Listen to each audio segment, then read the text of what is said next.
Okay.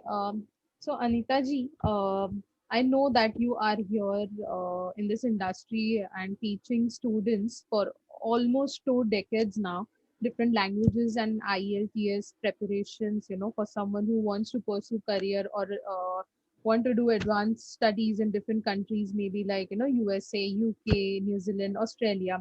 So what do you suggest? How should one uh, plan their journey with you so that they can successfully clear their IELTS examination and their path to success, or to reach their destination where they want to. How do you help students? Hi Priyanka.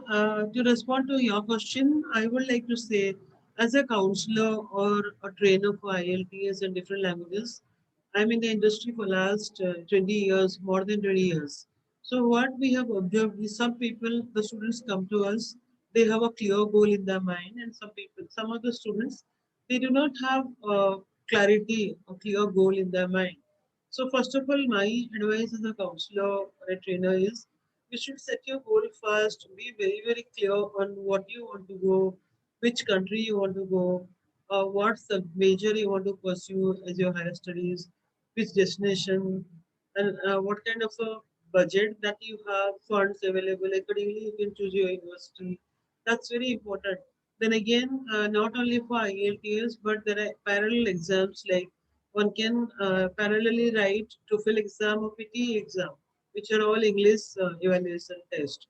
So one should decide which exam to write. IELTS is more user friendly an exam and one can easily do it. So IELTS is always preferred. So now preparing for an IELTS, it requires a systematic approach towards the exam and systematic study. There are plenty of books available, but at the same time, one can always take the help of a counselor or a trainer so that he or she gets the right direction, the right approach to prepare. Because one cannot study for a longer time, but at the same time, with whatever time available for you, 2 months or 3 months, you can always prepare, schedule yourself, make a schedule, a regular schedule. Then you prepare for all the sections like. And there are two ways how one can prepare for the IELTS exam. One is active preparation and the other one is passive preparation. So when it comes to active preparation, one has to basically go through the books and study books and all these things. When it comes to passive preparation, one can always listen to BBC News and all. Then at the same time, you can also read newspapers, novels, and magazines on a daily basis, which is very, very important. So I feel that is the first step one has to. You have to be very, very careful about scheduling your time, preparing a timetable. Second thing, the books that you are referring, how you manage your time on a regular basis. Besides you looking for study books and all, you can spare some time on a regular basis to read newspapers or novels. Also, listen to BBC News on a regular basis. By listening to BBC News, it helps you to improve on the speaking sections. By reading newspapers or novels or any storybooks and anything that you like would definitely enhance your vocabulary skills, I feel. So those are passive preparations. And when it comes to active preparation, one can always take the help of a trainer. So the trainer guides you as to how to respond to questions in the reading sections and the listening also. What should be our approach when you're doing questions on the listening sections, or that would help the person. So these are the ways, and one has to be very, very methodical and prepare yourself and set this much of time, 1 month, 2 months, 3 months, whatever time available. Don't be in a hurry to register for the exam. Unless and until you're prepared well, you should not register for the exam. This is what I feel with. And then once you're prepared thoroughly for all the four sections, then you write quite a few mock papers and understand your score, where you stand by the time you are prepared and with your score. Suppose you are ending up 6.5 or something. Maybe you need not register for the exam unless and until you touch or target of 7.5 score. So writing the mock papers time and again, at least 6, 7 mock papers definitely you reach to a target score of 7.5 or 8 band also. This is what I have observed with my students. It again varies from individual to individual how they prepare. So that's very, very important. One can accordingly prepare oneself. This much of pieces of advice I can always, as a trainer and counselor, and looking at the the mode of learning of different students, I can say this much of things. So, in your span of 20 years of teaching students IELTS, what are the common issues, or what do you generally see in students that they lack, and how they can prepare themselves before registering for IELTS? Apart, I mean, you have already discussed everything in detail, but then what are the common things that you generally see that people need to focus on first, and then okay, now this is what it is, or maybe just a basic requirement to be eligible for applying IELTS.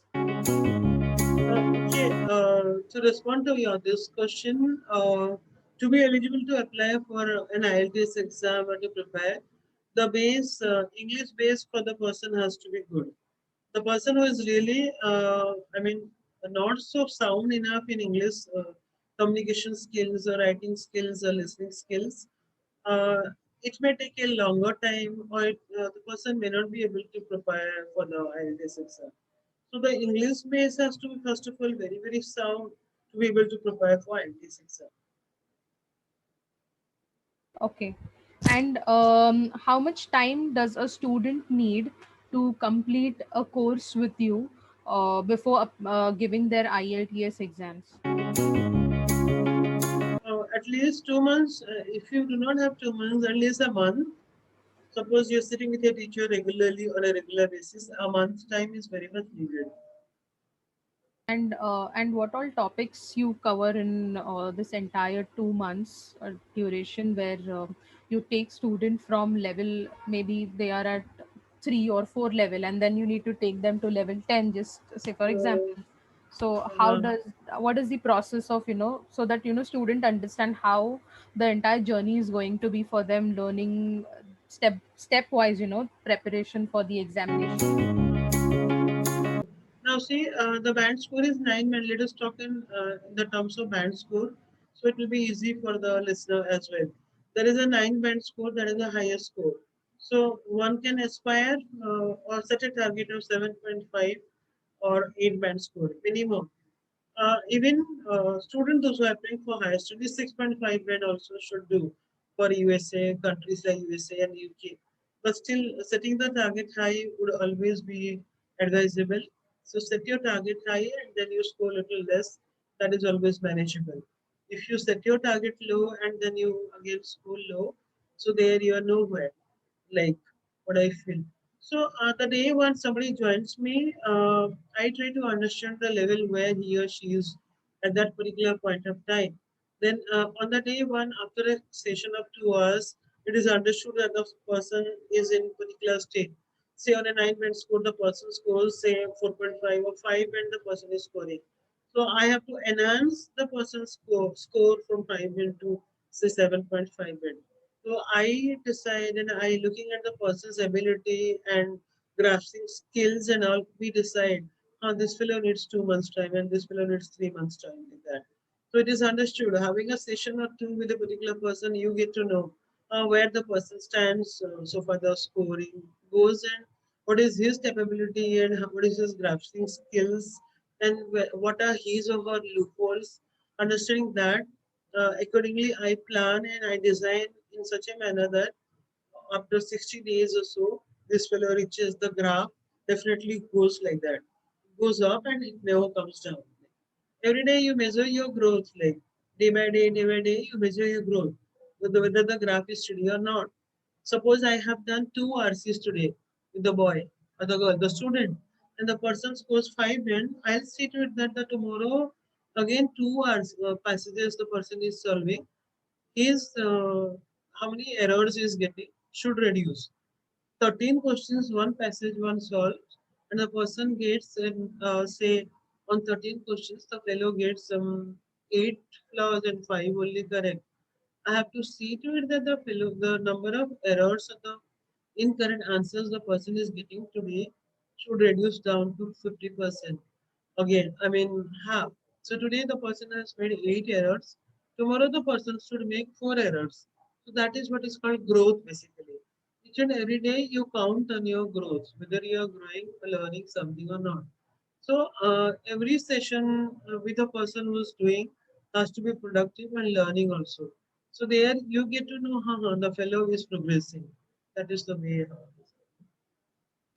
I think this was a great deal of information and very helpful details that you have shared with me with regards to IELTS. And I'm sure anyone who is going to watch this video later, they are definitely going to get a lot of benefit from this information. And I wish all the students that they should enroll for IELTS training with Anita ji.